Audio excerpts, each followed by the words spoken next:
Waalaikumsalam warahmatullahi wabarakatuh, Bu Erna.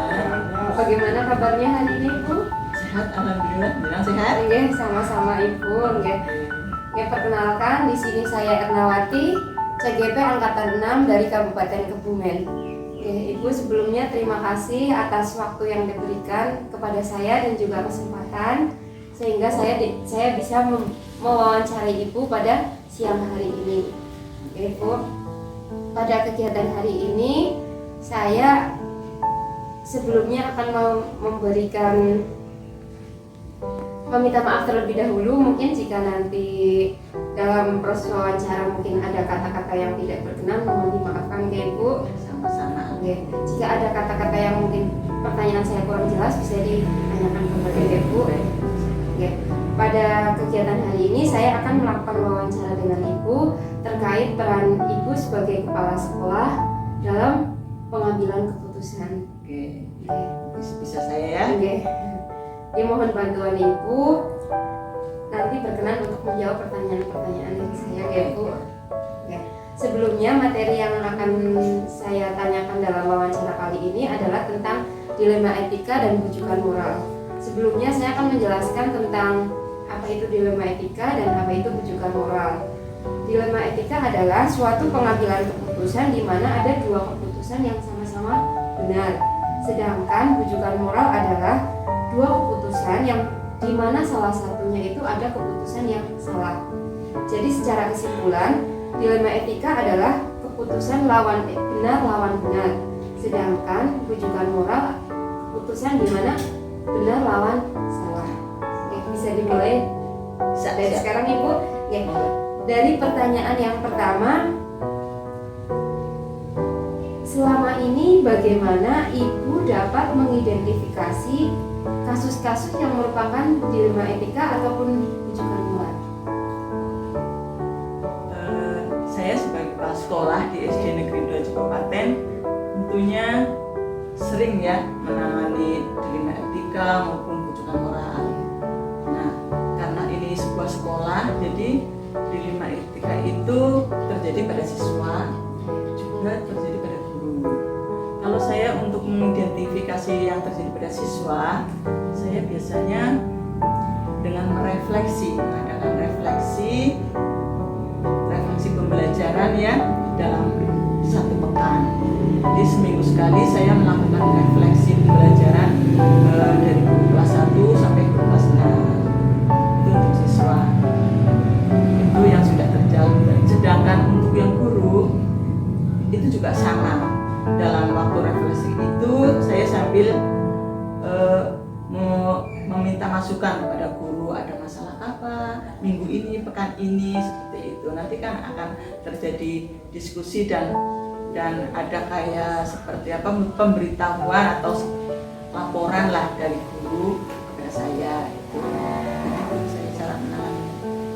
Terima kasih buat jawaban dari nomor 1 ya.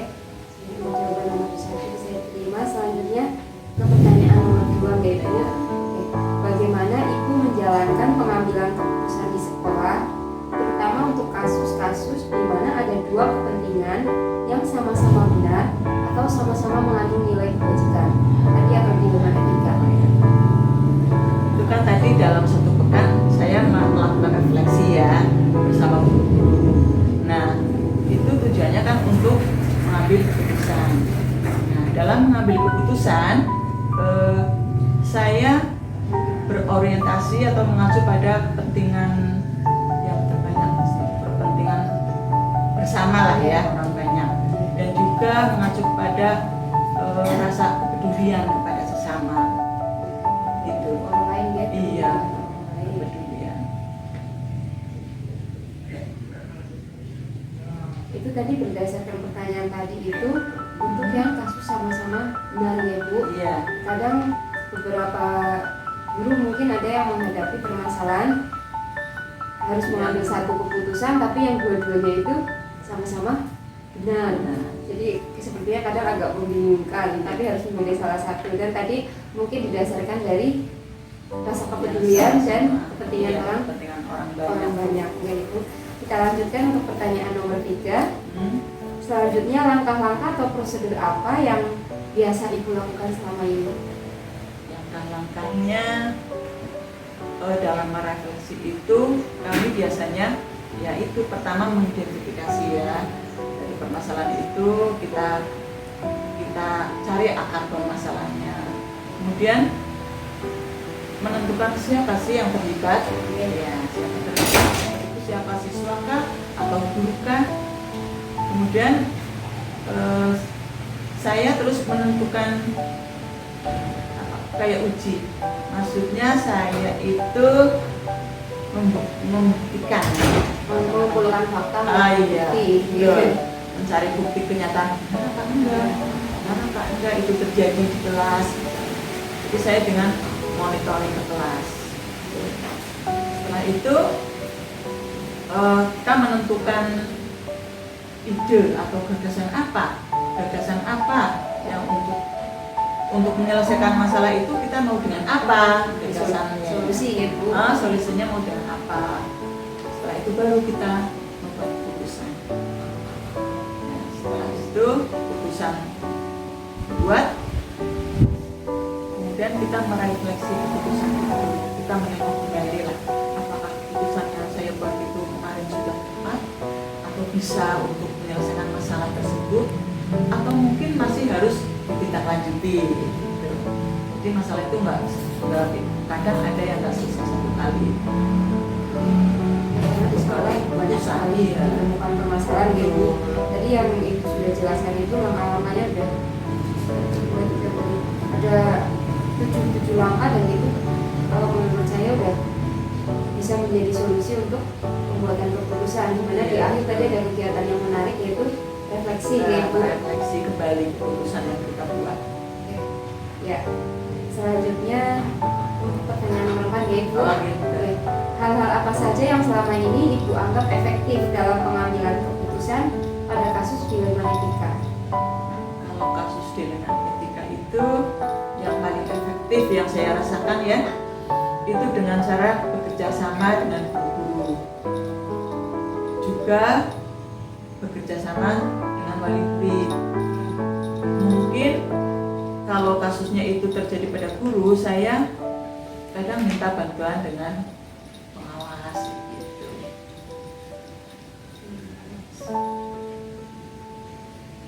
Berarti untuk selama ini yang menurut Ibu paling efektif itu tadi kerjasama gitu, ya, musyawarah menjadi solusi, solusinya itu solusi paling efektif, efektif. Karena tadi kita melihat lagi yang jawaban dari nomor 1 tadi kan Ibu, kita berdasarkan kepada kepentingan orang banyak, mungkin dengan suara terbanyak nanti ya seperti itu.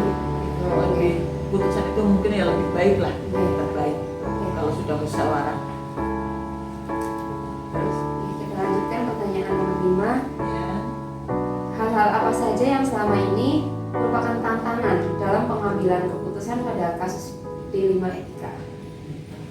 sebenarnya banyak kalau dilema etika ya. Ibu. Tantangannya, kalau tantangan saya itu dengan wali murid ya, kadang dilema etika itu terjadi di sekolah, tapi wali murid itu kok sampai nggak mengakui misalnya anaknya seperti ini. Tidak kok, anak saya di rumah baik, anak saya di rumah belajar kok Bu. Jadi dengan wali murid itu seolah-olah wali murid itu kayak tidak paham keadaan anaknya sendiri. Itu jadinya yang sangat, kalau saya menurut saya berat, karena orang tua sendiri karena sibuk, memang sibuk, mungkin tidak pernah mengajari anaknya di rumah, tapi tidak tahu kelemahan anaknya sendiri gitu. Di rumah bisa kok Bu, mau belajar, jadi rumah sana anaknya itu pintar gitu. Jadi tidak memahami orang-orang yang memang orang-orang tertentu yang memang kurang pendidikan, mungkin latar belakang pendidikannya ya kurang gitu. Itu Kadang dari Ibu Iya, itu itu. tantangannya di wali murid ya. Iya. Bagaimana jika melakukan ini ya benar antara mau ini juga benar Iya. ya dalam menghadapi Kata orang tuanya gini, iya. padahal di sekolah seperti ini. Jadi sama-sama mempertahankan. Ya, nanti pada akhirnya nanti yang bertemu solusinya ke musyawarah Iya, sama akhirnya dipanggil. Jadi dipanggil ke orang sekolah tuanya juga ya. dipanggil. Kalau suruh masuk ke kelas, kalau nggak percaya pengamatan langsung iya, Ibu. masuk ke kelas. Nomor 5 cukup ya Ibu. Cukup. Oke, selanjutnya nomor 6, nanti ada 8 pertanyaan ya Ibu. Nomor 6, apakah Ibu memiliki sebuah jadwal tertentu dalam sebuah penyelesaian kasus dilema etika? Apakah langsung menyelesaikan seketika di tempat itu, atau mungkin punya jadwal, misal kalau dalam 1 minggu kita menyelesaikan di akhir minggu, atau mungkin nanti bagaimana prosedurnya? Ada jadwal khusus atau Kalau tidak? sebenarnya untuk penyelesaian masalah-masalah di sekolah itu ada jadwalnya, ya minimal seminggu sekali lah. Tapi kalau lihat-lihat kasusnya ya, kalau kasusnya itu memang sangat maksudnya apa ya, darurat lah ya, darurat harus segera diselesaikan, ya saya selesaikan hari itu. Juga misalnya ada anak yang lain ya, kan nggak bisa besok-besok Mbak, jadi harus selesai hari ini juga. Ditemukan anaknya, minta maaf, kalau perlu panggil orang tuanya.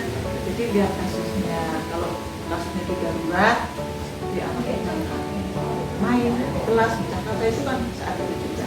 Jadi memang ada jadwal 1 pekan sekali refleksi. Tapi kalau ada hal-hal yang darurat, saya selesaikan saat itu juga, hari itu juga. Jadi intinya di sini tadi ada yang terjadwal memang Iya. untuk refleksi itu 1 minggu sekali ya Ibu, tapi jika ada kasus darurat kita diselesaikan saat itu juga. Prosedurnya tadi memanggil anak tersebut yang misal ditemukan kasus perkelahian. Iya. Tadi kalau misalnya kasus itu nanti tindak lanjutnya, kalau misalnya ada kasus perkelahian, nanti tindak lanjutnya apakah harus diberikan hukuman atau hanya sekedar mungkin penguatan? Ya tentunya ada konsekuensi anak itu ya. Maksudnya dari orang tua juga nanti dipanggil. Nanti akan saya panggil bapak kamu besok ya ke sini, di surat. Nah kalau mengulangi lagi tentu ada konsekuensi, dikasih sempat apa ya, bukan hukuman ya sebenarnya ya, tapi itu dia nggak melanggar janjinya sendiri gitu, kayak kesepakatan. Tadi itu udah ada konsekuensi. Iya. Kan ketika ada Kita buat konsekuensi kesepakatan. dua pihak. Iya. Kamu berkeliling lagi apa? Kamu mau apa?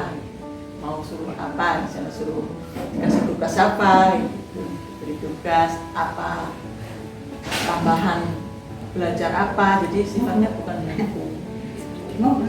Kesepakatan. Oke, terima kasih Bu. Tadi ada jawaban dari pertanyaan nomor 6. Selanjutnya saya lanjutkan pertanyaan nomor 7. Adakah seseorang atau faktor-faktor yang selama ini mempermudah atau membantu Ibu dalam pengambilan keputusan ketika menghadapi dilema etika itu? Tentu dalam suatu organisasi pasti ada ya. Kita punya tim ya, setidaknya di sekolah itu ada guru senior dan ada guru yang ditunjuk sebagai, kalau kayak di SMP BP lah, tapi kan di SD belum ada ya. Jadi seolah-olah guru agama itu saya jadikan penasehat seperti BP gitu. Kemudian guru-guru yang sudah senior juga saya ajak musyawarah untuk menentukan, dalam rapat itu untuk menentukan tindakan yang akan kita lakukan. Itu tentunya untuk mempermudah itu, yaitu dengan bermusyawarah bersama, terutama dengan guru BP, guru senior, Guru agama ya Bu? Iya, guru agama. Kemudian juga wali murid juga mempermudah, bisa mempermudah wali murid itu. Karena untuk sekarang itu sekolah itu yang solid itu harus kerjasamanya kuat gitu. Iya, harus dengan wali murid Dengan wali murid juga iya. Ketika ada permasalahan kan kita tidak bisa sepihak, karena kadang ya itu tadi kita bertemu dengan antara dilema etika dan rujukan moral. Kalau kita bertemu rujukan moral mungkin kita tahu itu salah. Nah, ada hukumnya ya.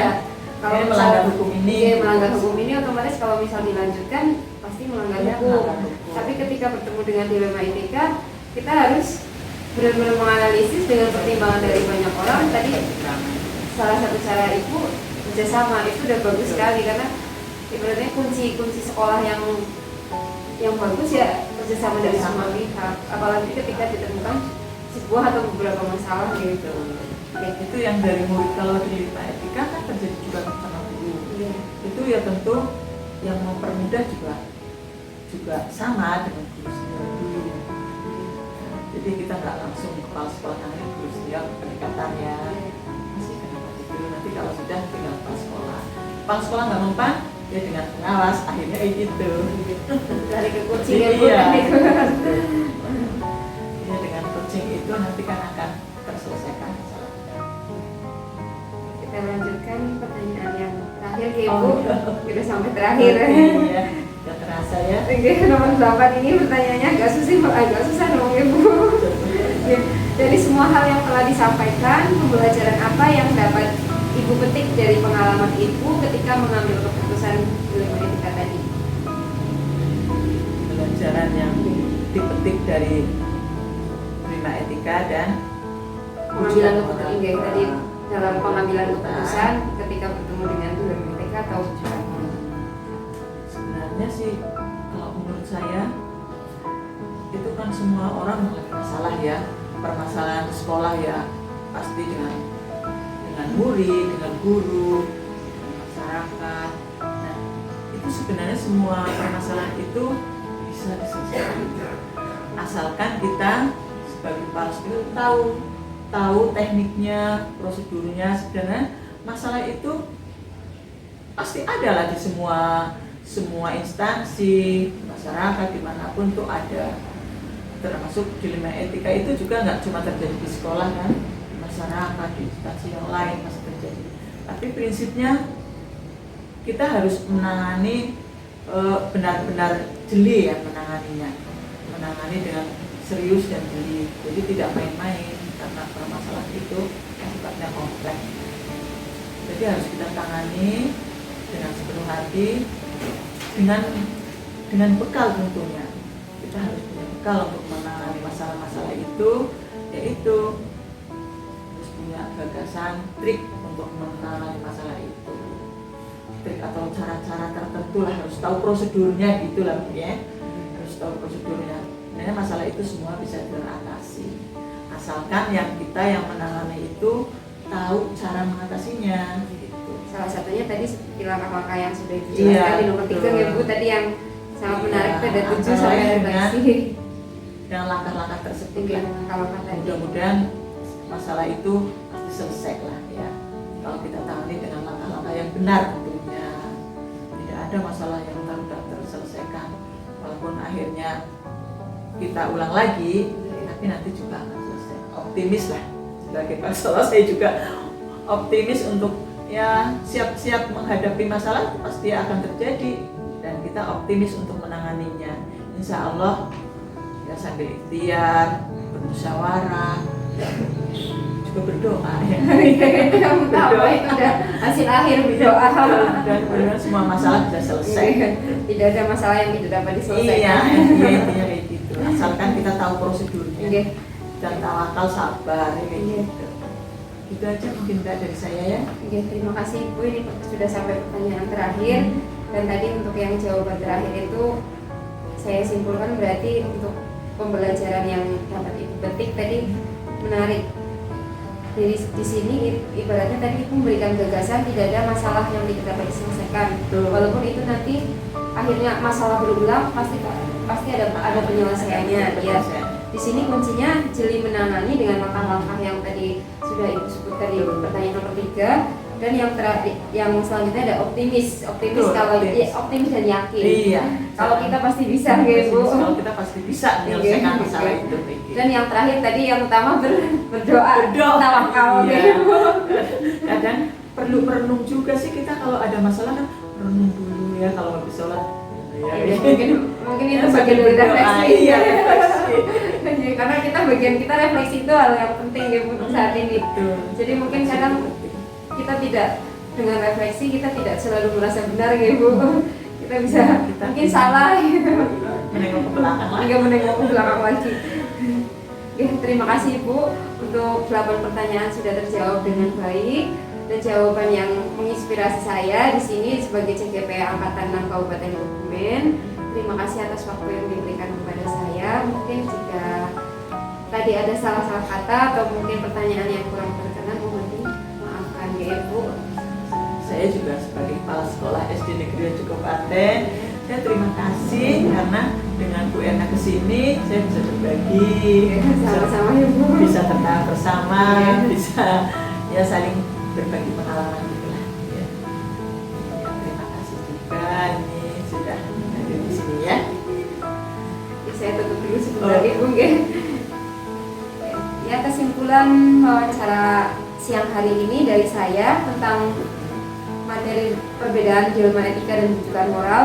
Di sini saya mendapatkan satu kesimpulan bahwa semua permasalahan dapat diselesaikan apabila seseorang bertemu atau mengalami sebuah dilema etika, kita pasti dapat mengatasinya, yaitu salah satunya dengan menerapkan langkah-langkah seperti yang tadi sudah disebutkan oleh Ibu narasumber, yaitu Ibu Nur Hasidah.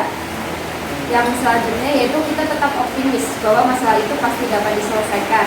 Yang terakhir, untuk menyelesaikan sebuah masalah adalah berdoa kuncinya. Ya, terima kasih atas kesempatan